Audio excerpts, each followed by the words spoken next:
So welcome back to Learning Creative Learning.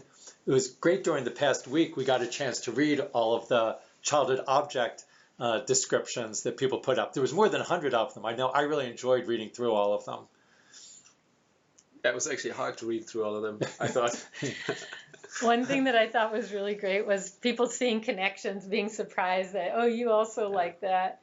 Or other connections, for example, Linda Garman shared a red stapler that she was sick in bed and had this stapler and actually got very engaged in what she talked about when it was jammed, rebooting it and really getting to know that stapler and feeling really empowered.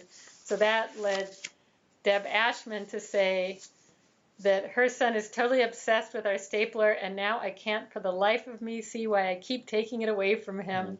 Today when he gets home from school, he will become the owner of the spine tool. So a little change there in perspective once you start seeing it from the eyes of a kid who really took a liking and really learned something from it. Yeah, I do think one thing you see in a lot of the stories is that connections to objects are often intertwined with connections to people.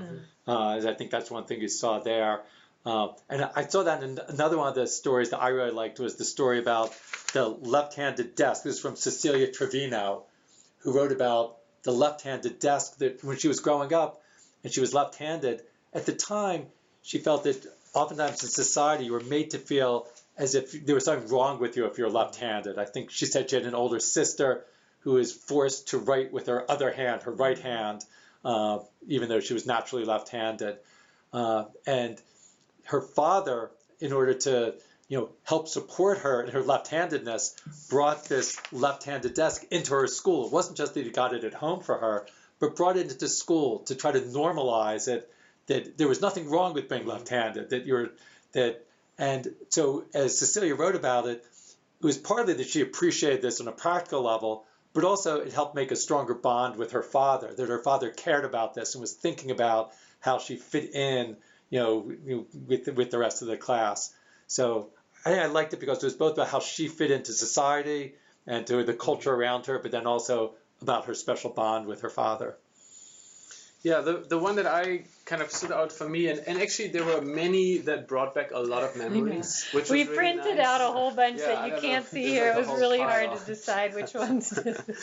and also, I think it dates me or us a little bit. Like we see some of those like tape recorders, and the images make me really sentimental. But the one I picked is chalk, and a few people talk about chalk in different ways. But the one that really resonated with me was that you draw kind of imaginary worlds on the street, and then you occupy them with other kids. So in my I remember drawing kind of sports games, but Kristen Swanson, who posted this picture, was talking more about kind of imaginary worlds that she created with her friends. They weren't so much sports related, but you reminded me, a graduate student from our group, Aman Milner, his PhD dissertation, he titled it Computer as Chalk. And it was touching on some of these same themes, because when he thought of chalk, it was the same way in his childhood. Chalk was an expressive medium. It was a way that it sort of gave you a voice, whether you were creating a tool like a sports game, like a hopscotch board, or you were doing artwork. It was a way for you to express yourself.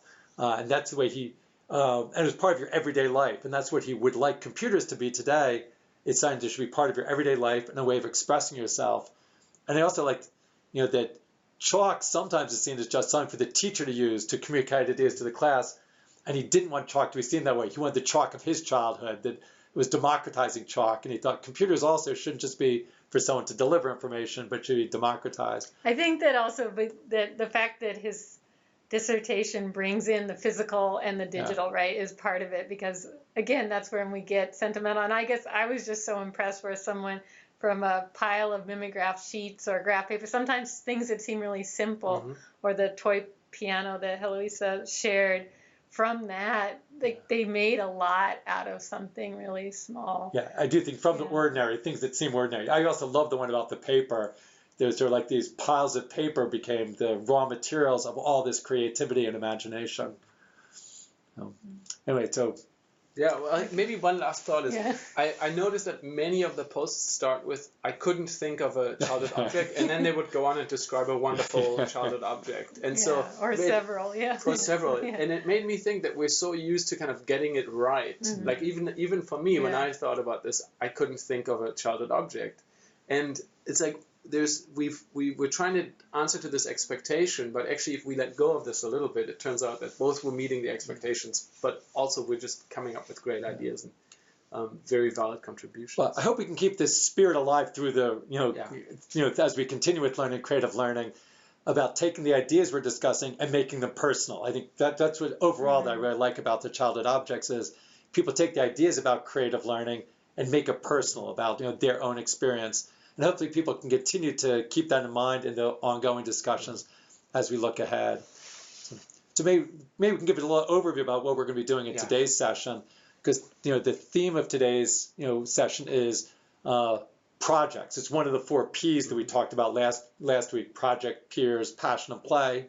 We'll focus on projects, and we'll have a series of videos in today's session. First will be Natalie and myself talking about what's special about projects from our point of view, what we see as the learning opportunities that are opened up by working on projects.